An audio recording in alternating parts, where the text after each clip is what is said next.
یہ خدا کی کتاب ہے نا، خدا کی کتاب ہے نا، اس کی ایکسپائری ڈیٹ نہیں ہوئے گی، اس کی ایکسپائری ڈیٹ نہیں ہو سکتی، کیونکہ اس کی اپنی اب ہو گئی اور اس کا تحفظ کا ذمہ بھی اس نے لے لیا۔ اب اگر آپ یہ کہتے ہیں کہ نبی اس لیے چاہیے کہ اس کی بہتر انڈرسٹینڈنگ چاہیے، تو کیا کسی بھی دور کے لیے قرآن نامکمل انڈرسٹینڈنگ کے طور پہ ایگزسٹ کرے گا اور ایک بندہ اور چاہیے ہوگا جو اس کی بہتر انڈرسٹینڈنگ کرے؟ تو پھر اس کی لیونگ ہونا کدھر جائے گا، اس کی پرپیچوٹی کدھر جائے گی؟ آبجیکٹو پرپیچوٹی تو ختم ہو جائے گی اس موقع پہ جب آپ کو گاڈز اون میسنجرز دوبارہ چاہیے اسی کتاب کو ری انٹرپریٹ کرنے کے لیے۔ یہ کتاب آلویز ری انٹرپریٹ رہے گی ہیومن سینس میں، ڈیوائن گاڈلی سینس میں نہیں۔ گاڈز اون بندہ نہیں اب چاہیے اس کو ری انٹرپریٹ، ہیومن بینگ ہمیشہ اس قابل رہیں گے، اور یہ زبان ہمیشہ اس قابل رہے گی کہ اپنے آپ کو ریویل کرتی رہے گی اس کے میسج کو، اس کے اندر میسج دوبارہ گم نہیں ہونا، اس کا ریویلیشن پوائنٹ ختم ہو جاتا ہے، یہ خود سے ریویل ہوتا رہے گا۔ یہ ری انٹرپریٹیبل ہے بھائی کن لوگوں سے؟ جو غور کرتے ہیں، جو دیکھتے ہیں، جو ایمان لاتے ہیں، جو اس چیز پر بیلیو رکھتے ہیں، ان کے لیے خود آسانیاں پیدا کرتا رہے، کیونکہ اس کے اندر یہ باتیں لکھی ہوئی ہیں۔ تو آپ کون ہوتے ہیں اس کے اوپر نیڈز اور نیسیسٹیز کو انکریز کرنے والے کہ یہاں پر یہ رک جائے گا اور یہاں پہ ایک نبی ہی آ کر گائیڈ کر سکتا ہے؟ آپ کے پاس یہ اختیار ہی نہیں ہے کہ یہ ڈیمانڈ اس کے اندر اور ڈالے، اس سے تو اس کی کوالٹی کم ہو جائے۔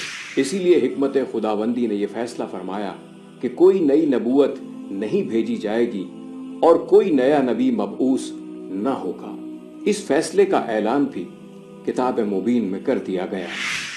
ما كان محمد أبا أحد من رجالكم ولكن رسول الله وخاتم النبيين وكان الله بكل شيء عليما۔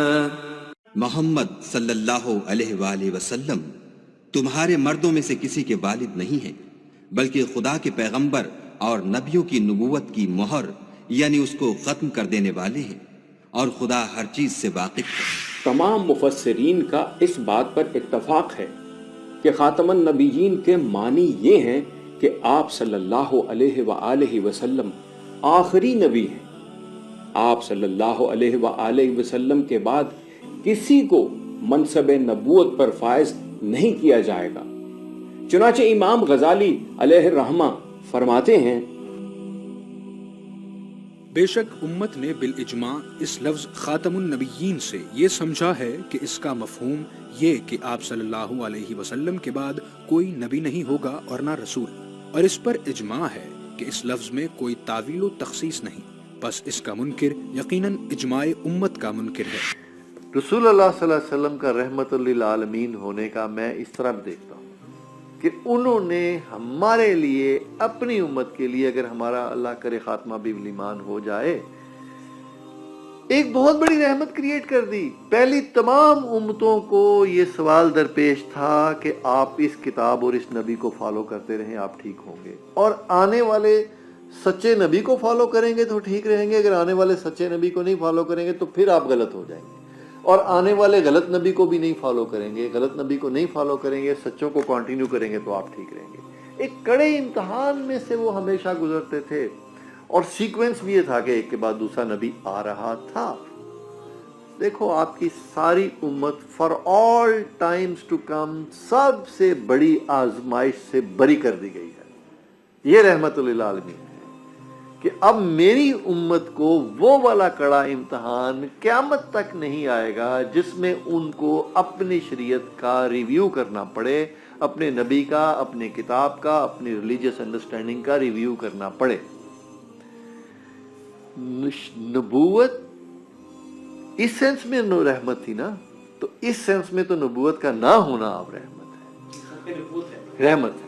میری بات آپ سمجھ پائے کہ کتنی بڑی مہربانی ہے کروڑوں اربوں انسانوں پر، آنے والے سینکڑوں سالوں، ہزاروں سالوں پر جو گزر گئے ان پر بھی، کہ آپ کو تو اس مائع سے دوچار ہی نہیں اب ہونا پڑے گا، آپ بری ہیں، آپ اس پرابلم سے نکل جائیے جس پرابلم میں تمام امتیں دونوں طرف سے رہی ہیں، مانے یا نہ مانے۔ اور کب کون صحیح آئے؟